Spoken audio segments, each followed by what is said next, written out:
Hello everyone.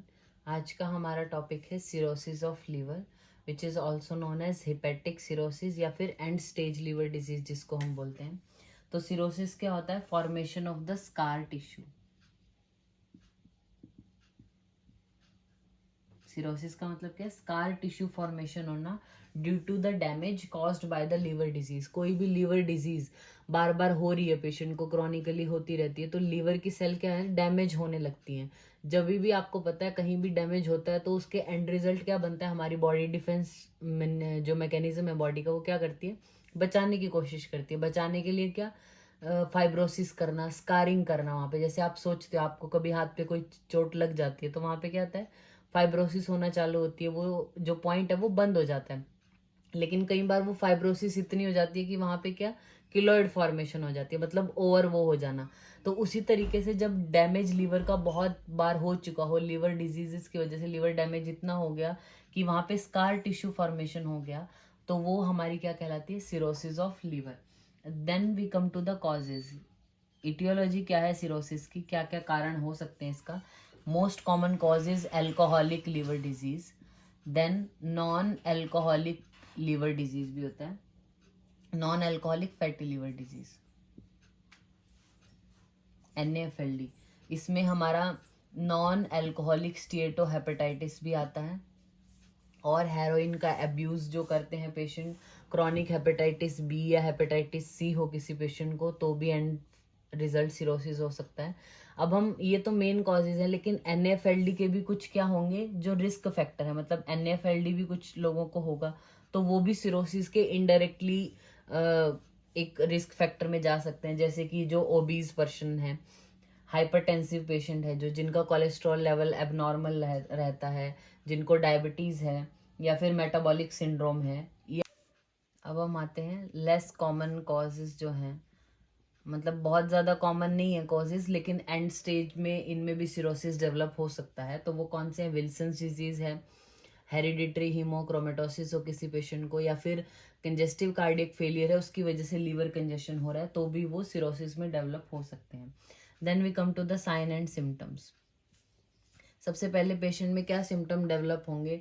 Patient आपके पास क्या लेके आएगा कि उसकी थकान बहुत रहती है, टायर्डनेस है, वीकनेस है, भूख नहीं लगती है, वेट लॉस हो रहा है, वॉमिटिंग जैसा लगता है, जो राइट अपर क्वाड्रेंट है हमारा जो लीवर स्पेसिफिक है उसमें पेन होना या डिस्कम्फर्ट होना उस एरिया में। देन अगर डिजीज प्रोग्रेस करती है, ये तो इनिशियल कंडीशन में आपके पास आता है, लेकिन आप फिर भी पेशेंट ट्रीटमेंट अगर नहीं लेता है या ध्यान नहीं देता है, वो प्रोग्रेस करती है, तो there is neurological involvement.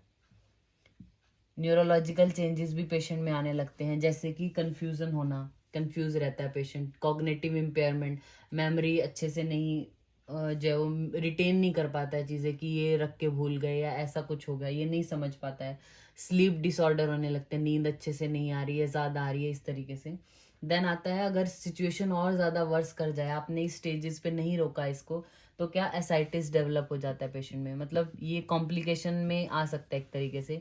Ascites develop हो जाता है पेशेंट को, लोअर लिम्ब में एडिमा होगा, स्किन बिल्कुल ईचिंग होने लगेगी, स्किन पे बर्निंग सेंसेशन या ब्रुशेस होना, मतलब इजीली पेशेंट को कहीं से भी थोड़ा सा चोट लगा लेकिन इंटरनल ब्लीडिंग जैसे हो जाती है पेशेंट को, डार्क यूरिन आना, या फिर येलोइंग ऑफ द स्किन, मतलब जॉन्डिस डेवलप हो सकता है।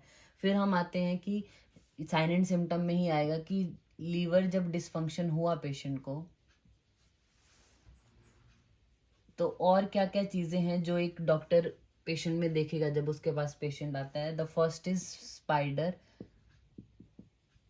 स्पाइडर एंजियोमा इसको बोलते हैं, या स्पाइडर नेवी भी बोलते हैं इसको।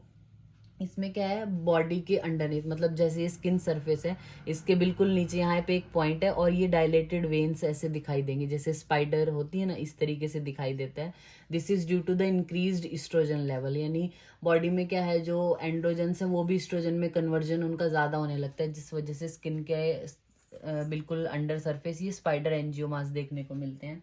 इसके अलावा पामल एरिथमिया, पेशेंट देखने आपके पास आएगा तो उसकी जो पाम से बहुत ज़्यादा रेडिश दिखाई देती है, नॉर्मली होती हैं लेकिन वो बहुत ज़्यादा होती है, एक्सेसिवली होती है, तो आपको वो देखना है। देन गायनेकोमेस्टिया देखने को मिलता है। जैसे मेल अगर आपके पास आता है, सिरोसिस के मेनली पेशेंट कौन से होंगे, अल्कोहल की वजह से होते हैं, और उसमें भी मेल ज़्यादा होगा। तो सिरोसिस ऑफ लीवर के लिए जब पेशेंट आया, आपको सस्पेक्ट हुआ, तो आप उसमें देख सकते हो ब्रेस्ट डेवलप होने लगती है ऐसे मेल में, तो गायनेकोमेस्टिया। हाइपोगोनेडिज्म देखने को मिलता है। लीवर इनिशियली आप पाल्पेट करोगे तो एनलार्ज मिलेगा अगर एक्यूट कंडीशन है तो सिरोसिस की।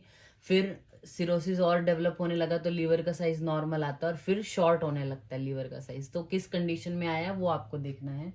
जॉन्डिस डेवलप होगा, पोर्टल हाइपरटेंशन हो सकता है पेशेंट को, पोर्टल हाइपरटेंशन। अब पोर्टल हाइपरटेंशन की भी फिर कॉम्प्लिकेशन है। पोर्टल हाइपरटेंशन डेवलप हो गया तो एसाइटिस देखने को मिलेगा, स्प्लीन भी एनलार्ज मिलेगा पेशेंट का, इसोफेजियल वेरिसेस मिलेंगी, कैपेट मेड्यूसा मिलेगा, क्लबिंग भी देखने को मिल सकती है ऐसे पेशेंट में, और हिपेटिक एनसेफेलोपैथी भी हो सकती है। जैसे कि ये लीवर इन्वॉल्वमेंट हो गया है, यानी बिलीरुबिन लेवल बढ़ गया है, इस तरीके से वो क्या, जो ब्लड ब्रेन बैरियर है उसको भी क्रॉस कर जाएगा, यानी जो ब्रेन है वो भी इन्वॉल्व हो जाता है। तो ऐसे पेशेंट में एस्ट्रेक्सिस मिलेगा। एस्ट्रेक्सिस मीन्स आप पेशेंट आपका ऐसे करके बैठा है तो आपने उसके हाथ का ऐसे टैप किया तो पेशेंट इस तरीके से करता है, जिसको हम क्या फ्लैपिंग ट्रेमर्स बोलते हैं। तो ये सिरोसिस ऑफ लीवर में देखने को मिलते हैं, एस्ट्रेक्सिस इसको बोलते हैं।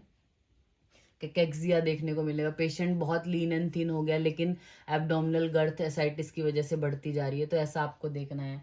हिपैटिक पल्मोनरी सिंड्रोम भी हो सकता है, और पल्मोनरी वैसोडाइलेशन की वजह से और सारी जो पल्मोनरी कॉम्प्लिकेशंस हैं वो भी होती हैं पेशेंट को। तो सिरोसिस ऑफ लीवर में अब हमने क्या पढ़ा कि उसकी डेफिनेशन क्या है, क्या होता है सिरोसिस ऑफ लीवर, क्या कॉजेज होंगे, एंड देन इसके साइन एंड सिम्टम।